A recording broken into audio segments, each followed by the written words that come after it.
This little up here, and then presenter view. Okay, so welcome to Beg Borrow Speaks first webinar on if you're a new teacher, you've got hired, and what the heck you're supposed to do. Just to go over, here's our agenda. So first, we'd like to start with actually defining resistance in the classroom. Do students truly know what they are doing in your class? And we always like to start our classes with that. The second thing we want to go over with is how to have a digital classroom, even in a Title I school. And the third thing we want to deal with is the levels of thinking and questioning. Because if you can get students to think and question on a certain level, then you don't necessarily need the textbook to give you questions. You can have the students make their own. So hopefully we get through that in about an hour or so, okay? Maybe less. So let's go ahead and have a look at resistance. This is based off Giroux. He did this theory of resistance. You can also see it in other theorists in education. But I always like to start my classroom with, why are my students actually here? Because they frequently don't make a connection between their civil rights and the classroom. And if you can start your class with like a conversation as to why it's important to not only to their like power, but how they can use your classroom to gain power for themselves and understanding and empowerment, then it kind of flips this conversation about them being like unable to be a part of their education. And it really helps from the beginning of the class. What do you think, Erica? I use the levels of resistance as an ongoing language in my class as well. I mean, it's a good like tone starter, but it's also really important as to like your classroom management. So in the classroom, whether it's and usually it ends up being like the whole class will correct the behavior, which is fabulous. I don't have to do it. To where like I'll get a student, for example, who is self-defeating, right? Who's not trying something because they already feel entering the task that they can't do it. And one of their best friends will say, well, you're self-defeating, and this is something that you can do to fix that, right? Or I'll help you, or we'll do it together. Then, you know, it makes your management a lot easier. It gives you the language, and it gives the kids the language to identify and then troubleshoot. So let's go over what the levels of resistance look like. So level 1 is reactionary resistance. These are students that they do not understand their civil rights, and they don't connect into the classroom. So they come in and they just react to the world around them because they don't know what their own power is and how they can use it. They'll fail lots of classes. They probably failed lots of classes for years. Level 2 is self-defeating resistance. Self-defeating students can tell you that it's important for them to be at school, and it goes beyond my parents are making me, or I'm here because I have to. They can tell you, yeah, like I need to get an education because I need to empower myself. I understand that, but let's say they don't like the teacher, so they'll fail the class, and they don't do anything to stop the structure. And this really does take complex or take part as part of, is our system of education actively oppressing our students or not? Erica and I both work in a community of color that's a Title I school that deals with issues of poverty. And so, you know, one of the issues we have to deal with is, how is the system of education oppressive to them? And level 2 resistance, they can see that level of oppression, but they don't actually try to stop it. So they end up just like failing a class or dropping out because they don't know how to confront it. And then level 3 is the conformist. You'll see a lot of this in like honors classes. They're there for the grade. They can tell you how, they can talk about their civil rights, they can talk about empowerment, but they're ultimately just there to get straight A's and get into some theoretical college because their parents want them to, and they just want to do the assignment, but they don't want to actually learn.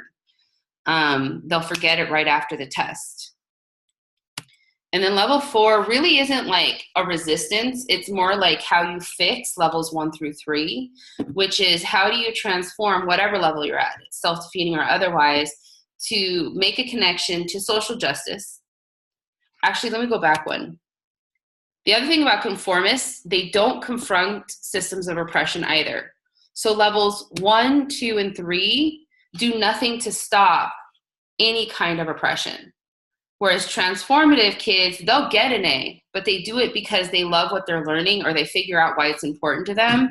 And on top of that, they can critique the system that oppresses them. They can say, hey, look, I fundamentally believe that education should be available to everyone. And, I want to learn about American history, but I want to learn about it from the perspective of like not only predominantly white perspective or European perspective, but I also want to understand the Native American perspective because that's also important. And they'll get the A on the assignment, but mostly because they take education as their form of empowerment. And they don't necessarily just agree with what the teacher says. They can go beyond the assignment by making it why it's important to them as well. What do you think? I think so too. Transformative is the ideal. And I think that's where your management also comes into play, because when you're troubleshooting some kind of big issue with a student, the moment has to come to where you're able to provide these resources or these ways of doing things, and or this different mindset for the given task or for whatever it is, whatever's blocking their education, and then move forward with them. That's the transformative moment. That's where you decide what's available to you and like what you can do in that classroom in that moment to make sure that that student has access to all the education that they need to have access to.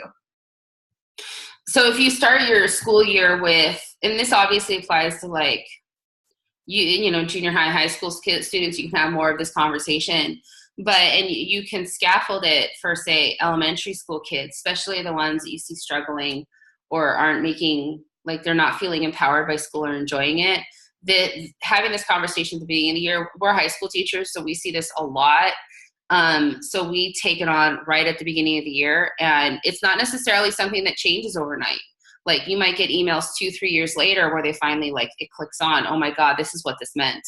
But the fact that you can start the conversation as a way of communicating between you and the kid, even if you're not doing something right, you'll be both able to identify, So that's levels of resistance. And it's, you can see this in Pedagogy of the Oppressed. You can see this in Giroux. There's a lot of theorists that work on this, but if you are in a Title I school with kids that need more resources, having this conversation about their struggle at the beginning of the year helps them communicate what they need and hence gets better work and understanding. It's not even about the work, it's about more understanding and like going beyond just here's an assignment, do the assignment, move on. Anywho.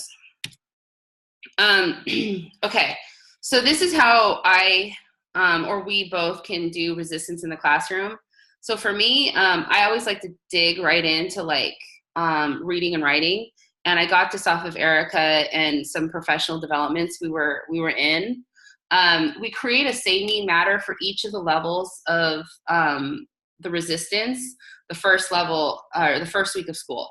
So they have to do a say, mean, matter of each of the levels of resistance. And you'll notice when they do a say, mean, matter, that they always choke on like the matter part. They always like kind of freak out because that's where they have to tell you why it's important. You want to chime in? I would say that the say, mean, matter just so that if you've never used it or you've never seen anything like it, it's 3 columns. Say the quote, right? Mean, what it means and why it matters. I always add a bias column in there, but I do it because it raises their awareness of like what they're reading, and it forces them to connect the reading to their lives and how they can use it. So like taking them through those levels of resistance is really important because it'll make it more tangible, and they'll start to understand how maybe for years and years and years they've been like this conformist student who's just done everything for the point, doesn't get the point, doesn't know why they're in school, but they know that they have to do it because they've been told this narrative from I don't know, from the time that they were 5, that if they went to school, they got a good education, they would get a decent career and make lots of money and be able to get all the things that they want. And you and I both know that that's not necessarily the case anymore. I've had 2 careers. Yeah, Sarah's had 2 careers. I've always kind of been in and out of even education. When she was 5. Yeah, in and out. But I mean, I can see how that'll change later. And it's just, you know, teaching them those things are really, it's key. It's key to their understanding why they're there and how they can use that knowledge of themselves in their situations in the future. Okay. We also have a packet you can buy after the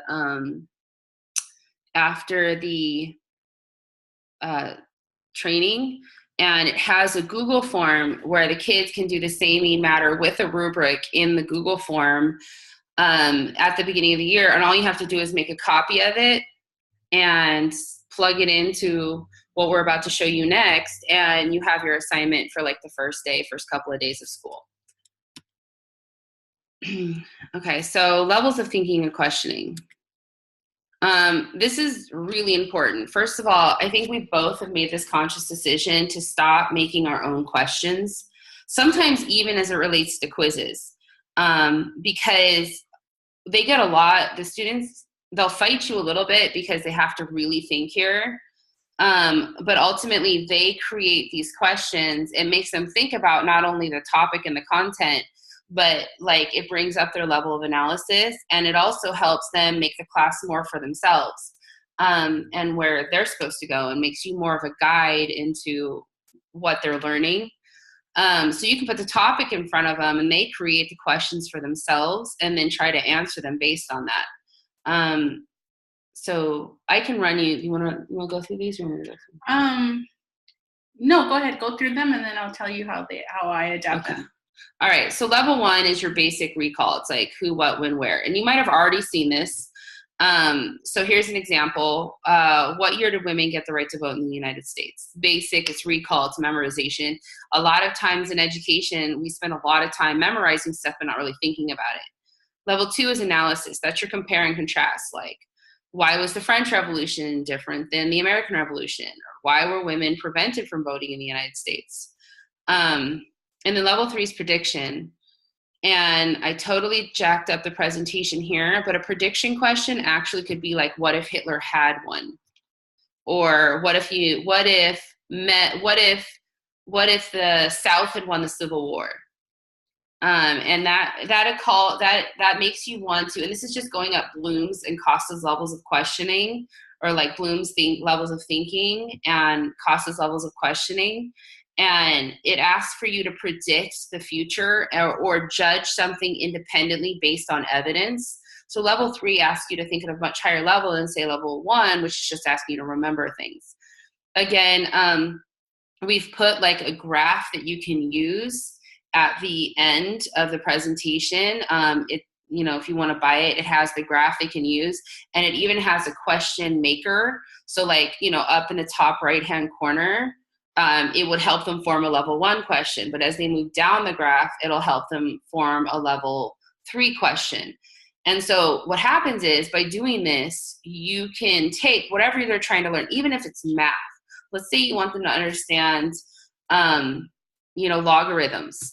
And you can have them design questions based on the logarithms. So for example, compare and contrast logarithms to another type of math.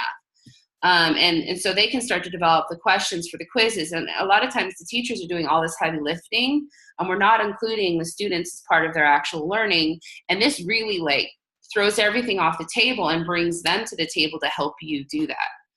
Go ahead. I think this is really key because like oftentimes, and new teachers, you'll start with backwards by design, right? You'll come up with like this ending project that you want them to get to, or this eventual conclusion, and then you'll design from there, which is a good place to start. But you also want to think about these questions in those everyday lessons that you design. where are they coming from? How are they relevant to my students? And are they in fact like level 2 and level 3 analysis? Now, that's not to say that level 1 questions are not important, because they are. They get you to different places, but you want those level 3 questions, and you need them to practice at this every single day. You have to have them come up with these questions, because in up with those questions, you're building like those critical mind maps that are necessary for them to, critique, to interpret the world around them, and to create normative stances based on those inputs, right? So I would take backwards by design at this point, and I would instead go on ahead and start with like basic essential questions, even level 2 questions that you can start off your lesson plans with, and then go into them creating level 2 or 3 questions within the design of your lessons, and letting those questions then inform a final project that would make sense for you and what you think that you need to teach them throughout the course of a unit. Yeah, so let's say you have an article they want them to read, and it's kind of difficult, but let's say there's an article you want them to read, and you could go and have them use like a text tags as they go through, because obviously if you're going to have them read something, you've got to give them a way to understand what they're reading. So we do use like text tags to help them go through and like tag things they might think are interesting. And I also have them use thesauruses instead of dictionaries if they come across words they don't understand, because it just gives them another word that means the same thing. It's faster. So let's say you have a piece of text you want them to read. You can have them read it and then come up with a level of question based on what they're reading. Or you can do this with a piece of art, like you show them an image or a math problem or a science problem, and you have them develop the questions around it, and then they can go and slowly figure out what those answers to their questions is. You could have one group create a group of questions, and another group create another group of questions, and then they switch with each other. And so it has them kind of designing their knowledge as they go along. Yeah. And you know what, I would say this, and we'll make this available too. We're in the process of creating this other bundle pack that'll have all of the reading and writing tools that you can use, all the tools that we kind of reference. We've designed some cross-curricular planning that marries U.S. history with American Lit for 11th grade. We've been working on it for a few years now. We've come to this conclusion where, English can support everything, and any kind of writing class, any language class can support everything. And so we'll make that available to you too. I think getting them in routines and daily things like that will also help you with your classroom management, but it'll help you keep your sanity too. I mean, when you're a first-year teacher. When you're a first-year teacher and you can't get access to that copy machine to make like one worksheet that you need for that day, you want to go on ahead and build these into your lessons so that you can say, or let's just say you had a really long weekend, aka you were letting off some steam and you had a couple of drinks and you overdid it, right? you can go in with your essential question that you can come up with in 5 minutes, and ask that these students read this body of text that you're really familiar with, and tell them, I need to say bias, mean, matter based off this text. We're going to discuss it in a Socratic seminar, and then this is your eventual outcome. I mean, those are just survival skills, and we'll create that bundle too. It's done. We just need to fine tune it, right? Like just little things, but that's what I would say. I mean, above everything, I want you to have in the back of your mind how all this information can help you organize yourself in a way that teaching does not completely drain your passion for this field or for education, because that's the truth. The truth is that, like, if you don't collaborate and if you don't have the tools given to you like this, it's really hard, and it shouldn't be like that. Yeah, it's like you survive if you find somebody that can help drag you through the muck, or you perish and like leave them 5 years because you didn't. But here's the thing. I haven't made a photocopy in, I don't know, a year. Because I'll come in with like say a video that I'll project or like something I want them to read, and we'll get into the digital side of this in a second. And it can be, and like I said, these questions can be framed around anything. I showed them Martin Luther King's mountaintop speech because I think that's his best speech, and I asked them to make questions around it. And little did they know, hey, that's the last speech he got before he was assassinated the next day. And so they bring, like, you can really put anything with this, even if you're math or science or what have you. So having the ability to do levels of thinking and questioning, and having them write the questions is really important. All right, let's talk about going digital. Paper is, in our opinion, our enemy. And why is it our enemy? It's impractical. It's impractical, and it's not the way that these students or that we will continue in our careers anymore. Everything's digital, and for a lot of good reasons, for millions of good reasons. A lot of bad ones, but let's focus on the good. I mean, there's a ton of research about how much screen time we have and all of that, and I understand that. But the role that they're about to face, not only do they not know how to use their Instagram, but they don't know how to use this other technology that will save them in the long run. And we've been able to do this at a Title I school with very little resources. We don't have a ton. I have 3 computers in my classroom. But what I do is I've skipped the necessity for a computer and gone straight to a cell phone. If they want to print something out, they can go to the library and print it out if they want to, or you can have that one student that will be designated like the day before your lesson. They'll go to the office and they'll print it out if you absolutely need to. But what we've noticed, and this has been a solid 3 years, is that they've ultimately completely moved off paper. And they complain about it at first, but LAUSD provides us with Wi-Fi. And so they have unlimited Wi-Fi on campus. They're given it the minute they enroll in LAUSD, an account and a code that blocks social media. Now they can work around it. That's understandable. But we have real conversations not only about resistance in school and, you know, why it's important to them, but we also relate to like why this technology is important to them. And so sometimes where bullying can happen in certain classes where they don't have these conversations about technology and they don't say, hey, this is how it should be used, this is how it shouldn't be used, and this is why, they tend to not want to do the bullying online because we've had that conversation. So there are 3 aspects that we think are most important for beginning teachers. And if you were to take this on, it's Wi-Fi, you know, phones and that kind of thing. Like both of us have an Instagram account. We share each other's Instagram account with ourselves, the school, and the principal, so everyone can follow us. If you're not comfortable at that level, that's okay. Don't do it. We do Instagram and Twitter, and then we follow everybody at the school. If you're not there, again, that's okay. The other thing we do is we have them work off of the Schoology app on their phone. So they're welcome to use their phones in our classroom, and we designate times when they can and can't use it.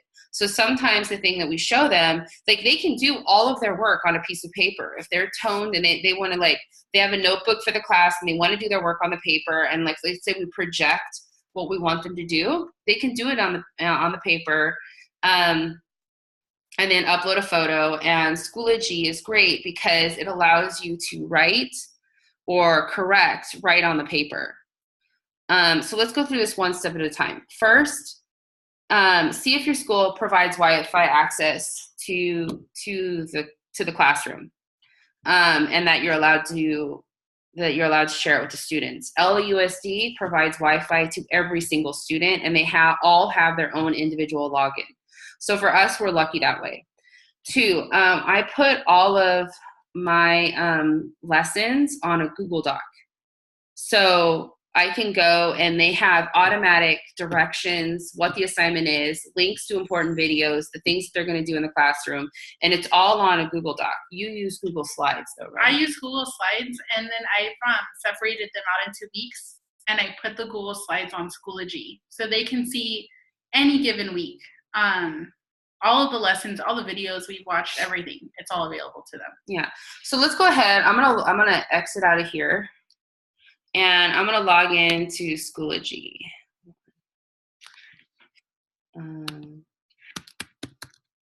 Okay, so this is what my Schoology looks like. I go in, I log in. Oops, wrong one.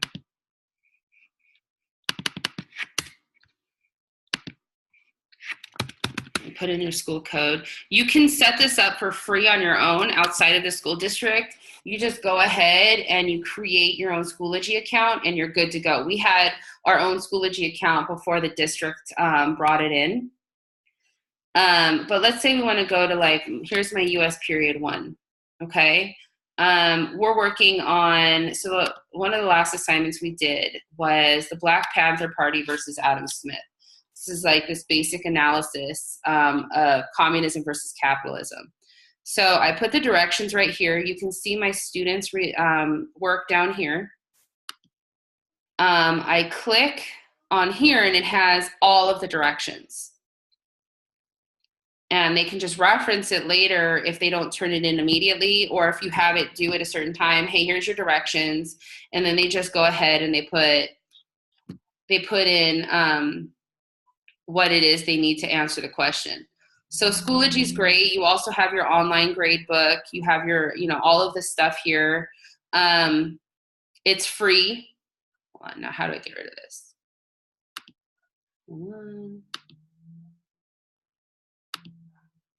How do I move this up? Wait, I can do this. Here we go. There you go. So, yeah, again, like Schoology is free. You just go on, set up your email or set up your Schoology account with like a Gmail account. You have your Google Suite. It's free as well. You just get a hyperlink. So for example, here's a Google Doc. I've typed out my lesson. I'm done with it. You hit the share button over here. You get the shareable link, see? You just command and paste, or you copy it. And then you go ahead and, you start, let's say you want to do a new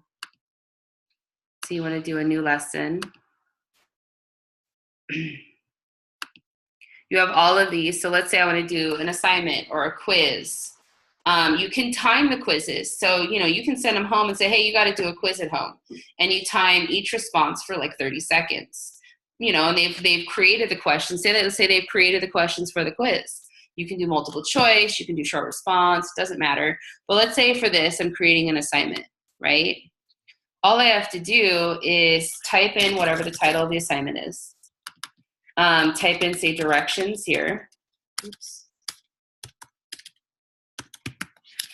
Highlight it, and then I put in the little hyperlink. And all they do is click on that now. You can say, okay, I want this due on this date at whatever time you want it at for whatever points you want. And then I add it to, I have quizzes and assignments. So this is an assignment. And then you just put it on whatever track you want. If your school hasn't signed you up for this, then all you do is you just put it in your grade book. It'll just show up as your grade book. But because we're part of the LUSD, like you need to put like a track fall, and then it'll upload the grade automatically to MySys. If you don't know what MySys is or that kind of stuff, don't worry about it. Bottom line is, here is your entire lesson plan online. You have, and again, I'm going to cancel out of this. With materials, let's say you wanted to add a quiz. Let's say it's this quiz. And you can set a due date, a category, for your grading option. And you create, oops, it wants me to create this. The students are going to freak out when they see this because like, what is this, miss? And then you have all of these options for questions. And it's really easy. You can have videos uploaded to the questions. You can time how long the questions are. They can be short answer, long answer. Eric and I, we used Google Classroom for a bit. It didn't have the same options. We tried Edmodo, but the interface was more awkward than we preferred. Whatever works for you guys. But as far as free available online classes go, this seemed to work the best for us.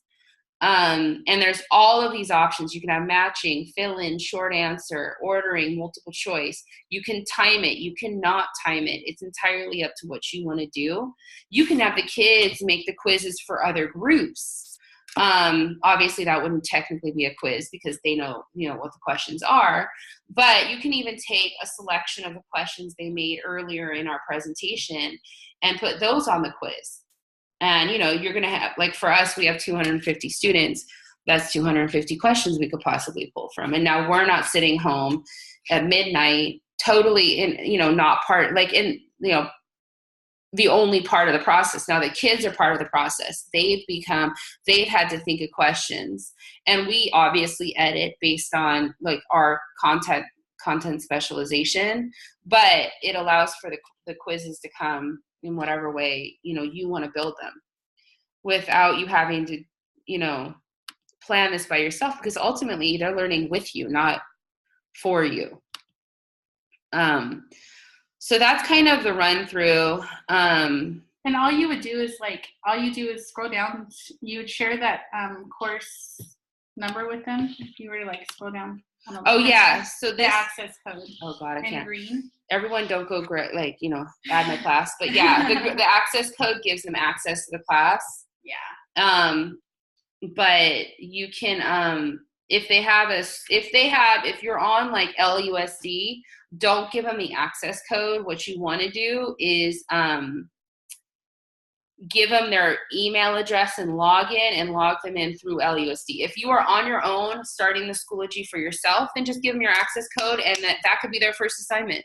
Yeah. The resistance questionnaire and logging into Schoology is their first assignment. And you can have their parents log in, and their parents will see their assignments and all of that. And it gets parent conference is very easy. It's called pull up your Schoology and then go through exactly what they have or don't have and why it didn't get there.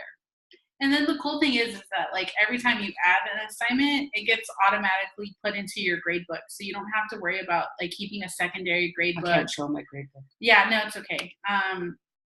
So you can do something like that. You can save courses so that if you needed to use them the following year, you can do that. It just gives you all of the different practical things, and it's so many options that you can just run through. Keep it simple when you first start.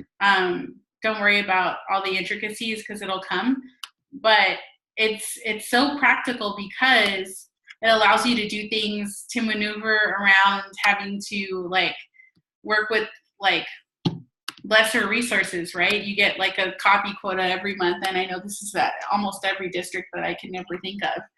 You don't have to worry about that. Or the photocopier breaks. The photocopier breaks. I worked at a school that had a Duplo machine, and it worked fabulously. But still, it's do you guys want to spend the extra amount of time, standing in line or making sure your photocopies are done? It's a nightmare. It's a freaking nightmare. I can't even do it anymore in life. No, I don't do it anymore at all. But also if you're an English teacher and your school, and a lot of schools are facing this, your school doesn't have $2,000 to spend on buying the kids a new book, you can take an excerpt from that book and put it on Schoology and make it available digitally, It just gives you all the options. And we're talking about resources and how, we don't always have access to them ourselves. It's a reality, right? So why not make it available digitally? Why not make it very easy on yourself? Get an app on your phone to convert your photos to a PDF. Yep. Upload that PDF on your Google Docs, right? Share the link on your Schoology, and you're done. No copies. You don't have to do it over again. You can do it at home. You can put that book on your lap and take that picture, and you're set. It's done. Yeah, because to me, my history textbook is a non-starter. I can't use my history textbook. It's the worst history textbook I've ever seen. So I have never used my history textbook. So I've had to start, I'll be honest with you, I had to start from scratch. What am I going to teach these kids that's relevant, and important to American history based on the standards? So I would upload Martin Luther King videos, or I would upload, the people's history of the United States, that are on a YouTube video, or, whatever content I think is really important to the standard that we're supposed to teach them. and I would have the link. As you can see, look, if you go here, so I have them looking at capitalism through a short video. Through a short video on Adam Smith, that was done by PBS. And then I have them comparing it based on the video Eyes on the Prize with that was done on the civil rights movement. So, and then obviously you can see that these are questions that my students made. And look, they're all level 1 questions, right? But it's starting them on the ideas of what capitalism pros and cons are and the guiding question. And so here's where they would put the notes on what they're, what they saw in each of the videos. And then they come up there, they answer the questions. And then ultimately we're on a unit in the American Revolution. I have them rewrite the Constitution. And here's the hyperlink to the original Constitution that's in the National Archives. And it takes, like, are you going to sit there and print out the Constitution of the United States? I did that my first year. That was dumb. And so it gives them the option to look at all of this different information that's done in one lesson where you're not having to stand in front of a photocopier and pray it doesn't break. Right. So yeah, right. Sorry. And then it just and it lessens everything too. I mean, you get students that are chronically absent for one reason or another. Yep. Or whatever.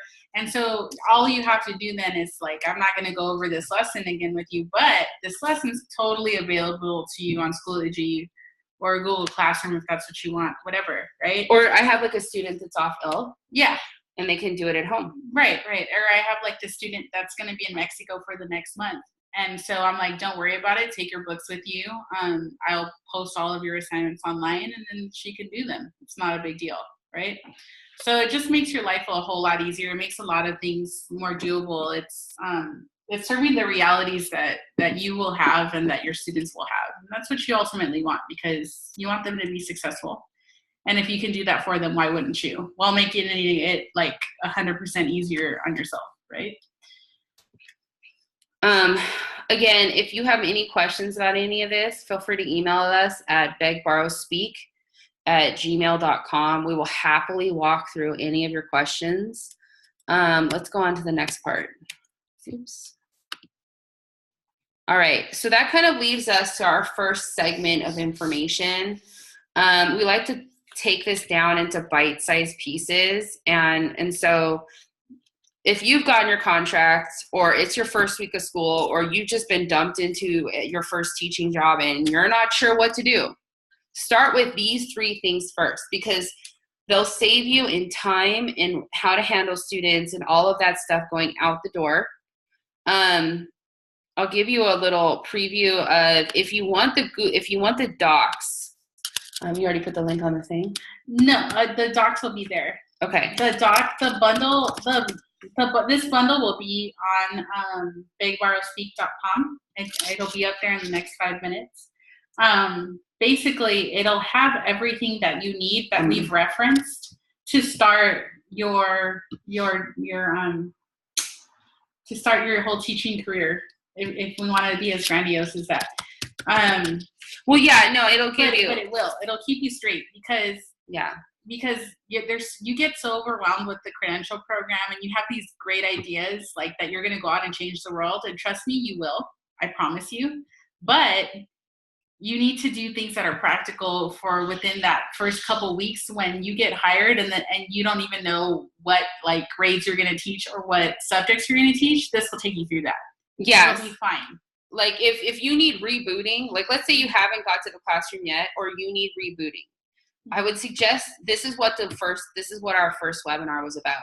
So for example, here you have the Google form for the levels of resistance. Here's the levels of thinking and questioning with a graph on how to make them harder or easier with examples of levels 1 through 3 questioning. If you scroll down, here's your lesson plan template. Do this just to keep your head straight.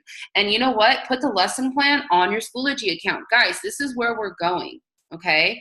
We do learning targets instead of objectives. It's kind of a new thing. I feel like the language learning target tells you, hey guys, you need to know this. And then you can also talk to them about why it's important they know it. And they can even amend it to themselves. Another thing I got from an amazing teacher is if you have sped ed, and all of you will have sped ed and ELA. ELD. ELD, excuse me. Yeah. You will have to scaffold your lesson from easy to gradually harder. And all you have to do is put it in right here. And if this is what you upload to the assignment or what you're doing that week, and then the kids can go through it with you, even better. Okay? And then I wanted to say quickly about the stations. Stations are really cool for your planning. We've done stations before, and they're okay. But I think stations are great because when you're starting to plan, you don't necessarily think about all of every minute for the whole week, but you'll start to get there. So if you were to say that in these lessons, you want certain things to come out of those lessons, and throughout the week, they're going to do 3 big assignments for you, and say they're stations 1, 2, and 3.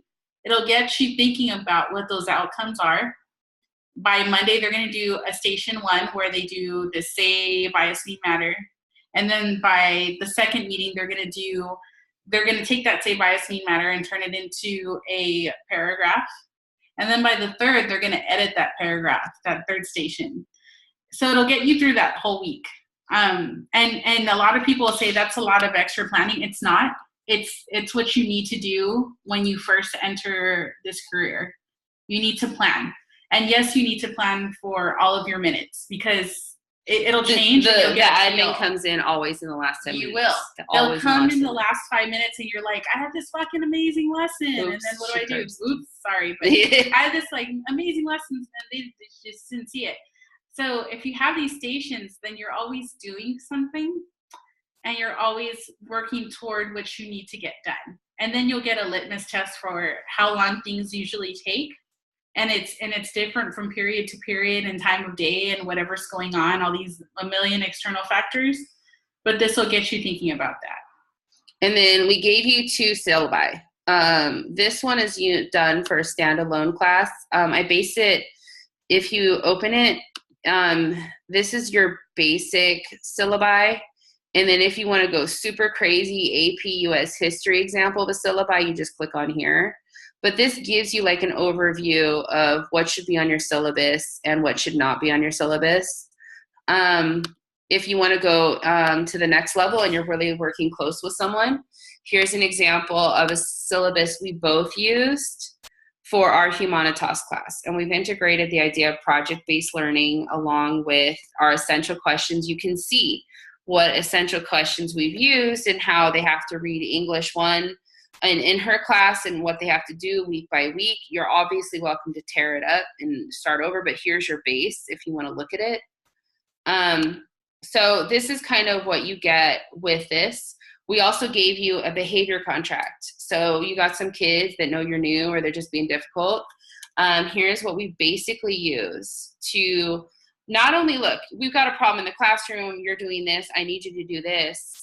But it also deals with the sources of what might be the problem. So how to be successful. And they go through and they can answer all of these things. And that can be, hey, you know what? You're out of control. You're not sure how to do this. I need you to go and we're going to go through this step by step, or maybe to have them do it with their parent, whatever works best for you. And it just gives them an outline of how to deal with like whatever their problem is in the classroom. So you get this as well. All right. That's basically our first webinar. We'll have one on specifically on reading and writing across the curriculum and what's worked for us and what has not worked for us. And yeah, feel free to email us or go to begborrowspeak.com if you need anything else. What do you think? Anything else? And then, no, just that bundle will be there. They'll be really affordable. Don't worry about it. But it gets you started on everything that you really do need. And of course, you know, if you have any big questions about it or anything like that, you just let us know. We'll get back to you within 24 hours. It's not that big a deal. But we're here to help you. That's like through our own disasters. Through our own disaster. You're going to learn from all of our disasters so that you don't have to suffer through them. And I want you to be successful. And I want, if this is the career that you truly want and that you truly love, there's no reason why you shouldn't be in this career for years to come. Yeah, but it also comes down to support, which is hopefully, find somebody you love and work with them. And here's the big thing. Here's a big shout out. There are going to be teachers that have already made up their minds on what they want to do. Your job is not to convince them to come to the table and love what you're doing. Your job is to find the people that want to work with you. Eventually, they'll all come to the table. Or some of them won't, but you'll get the majority. So, and we've learned this firsthand. So, find a teacher you can talk to. Your spouse will not understand what you're going through unless they themselves are a teacher. So don't even go there. Just find a teacher you can vent to every night for a couple of years, because that's just how it is, and I hope that, if you're like, I'm not sure what to do next, do what you just saw in this webinar, and hopefully it'll help you get you back on track. Okay. All right. Thanks, guys. Bye.